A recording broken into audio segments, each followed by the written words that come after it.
Dear students, I welcome you all for 10th standard chapter 12 electricity, under which we are in the 6th period. So in the previous class we have studied what happens to the total resistance of the circuit if the resistors are arranged in series. Now let us study what happens to the total resistance of a circuit if the resistors are arranged in parallel manner. So this is the resistant R1, this is R2 and this one is R3. They are arranged one behind the other in a parallel manner. So let us now study what happens to the total resistance of the circuit. So first let us look into the activity. See, these are the things we need. What are the things we need? We need R1, R2 and R3. These are the three resistors we need, and a power supply, that is battery. Here we have used 4 dry cells. Then ammeter we have connected to the circuit, and voltmeter is connected in between the combination of these 3 resistors. So these are the arrangement we have to made to know the relationship between the electric current that is flowing through the circuit and to the resistance. So note the ammeter reading after the connection. Now the switch is on, electricity flows through all the 3 resistors and comes out and passed through ammeter.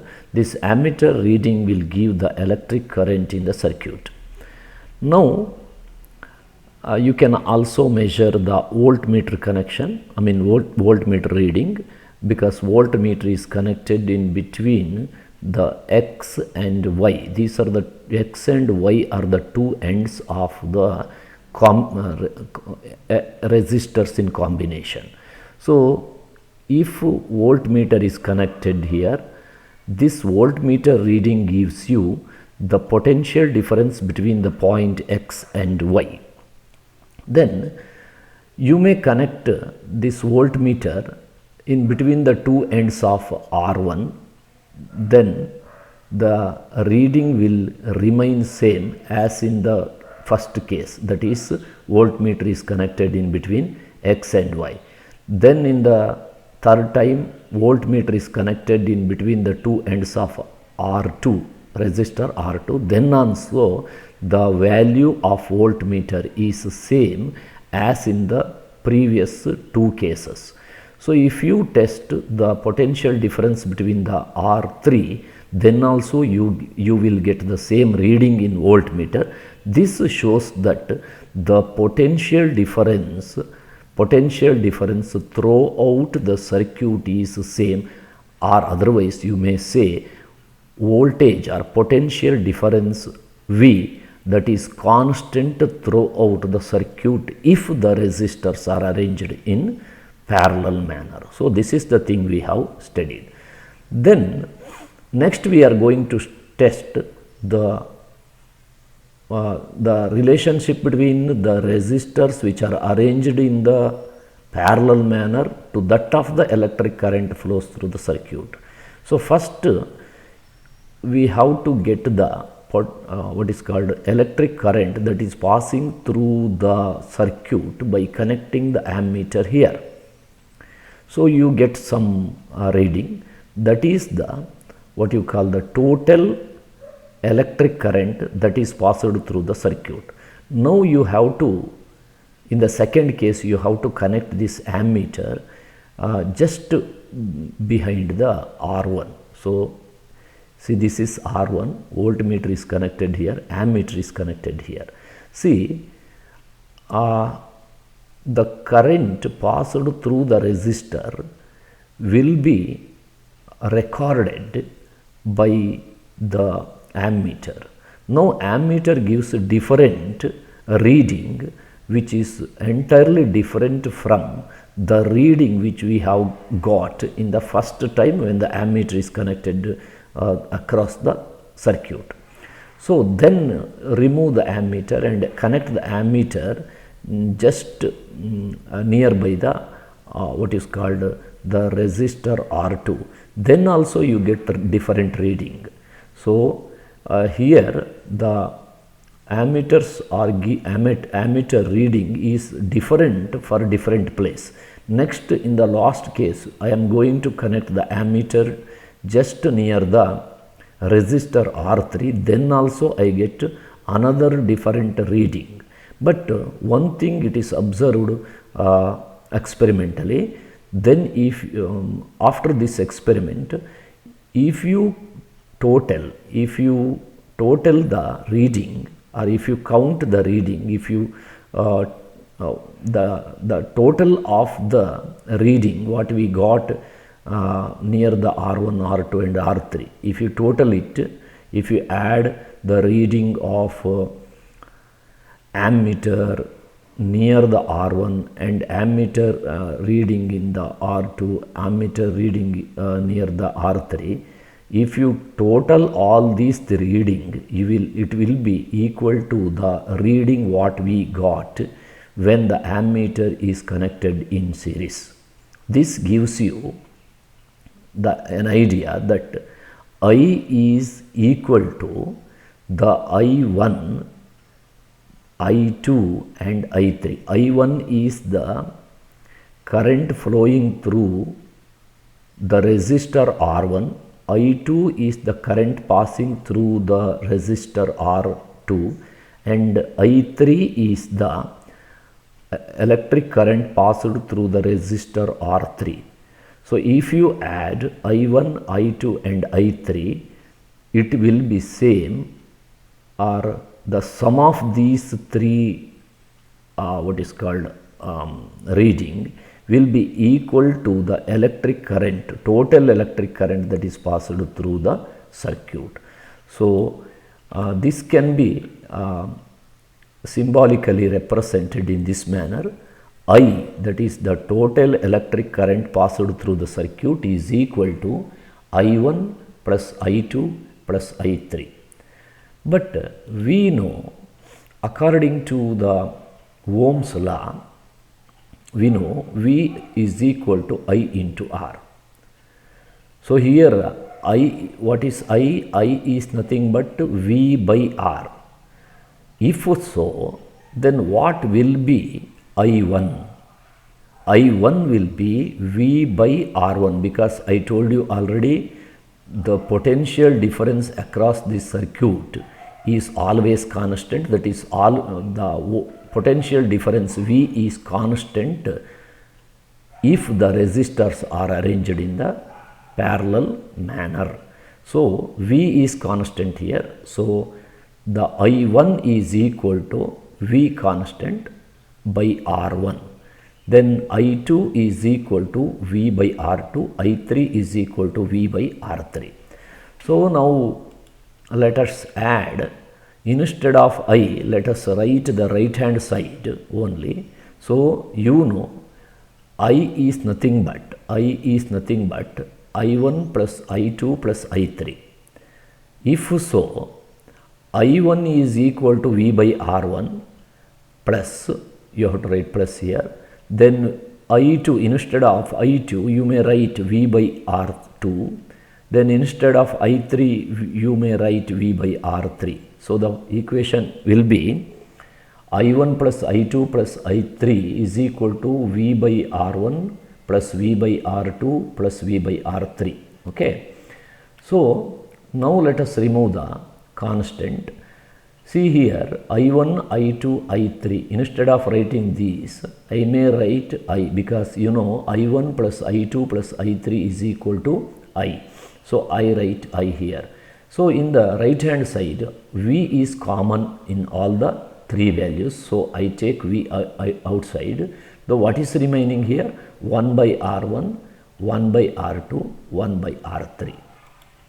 See, this shows you that 1 by Rp is equal to 1 by Rp is equal to, because all this together called 1 by R. So 1 by Rp is equal to 1 by R1 plus 1 by R2 plus 1 by R3. So this is the symbolic representation of resistance when the resistors are arranged in the parallel manner. So thus this can be stated like this. Thus we may conclude that the reciprocal of the equivalent resistance, when the resistors are connected in parallel is a group of resistance joined in parallel is equal to the sum of the reciprocals of the individual resistors. So this is the individual resistor R, R1, R2 and R3. So from this experiment we may conclude that the reciprocal of the equivalent resistance, if the resistors are arranged in parallel, is equal to the sum of the reciprocals of the resistance of all the individual resistors. So this is what we have learned, and now we are in a position to compare the difference between potential resistance if the resistors are arranged in the series and the resistors if they are arranged in the parallel. What is the difference between the total resistance or equivalent resistance of a circuit? So let us now see the difference between series connection and parallel connection. Now it is very clear the total resistance will be the sum of all the resistors in circuit if the resistors are arranged in series. Then the equivalent resistance of a series connection is equal to R1 plus R2 plus R3. This we have studied in the last class. Now we have studied the total resistance will also be given in this form. Total or equivalent resistance of a circuit is equal to 1 by R1 plus 1 by R2 plus 1 by R3 because the resistors are arranged in the parallel manner. Here in the series connection, what we have learned, the current passing through the circuit is always the same. But here it is different. The total current passed through the circuit is equal to the sum of the separate current passed through the combination or passed through the different resistors which are arranged in parallel manner. Just now we got I is equal to I1 plus I2 plus I3. Then what about the total potential difference if the resistors are arranged in series? It is observed that V is equal to V1 plus V2 plus V3. So, but in the parallel connection we just studied, V is our potential difference is always constant if the resistors are arranged in parallel manner, and this is the schematic difference between the parallel connection of resistors and series connection of the resistor.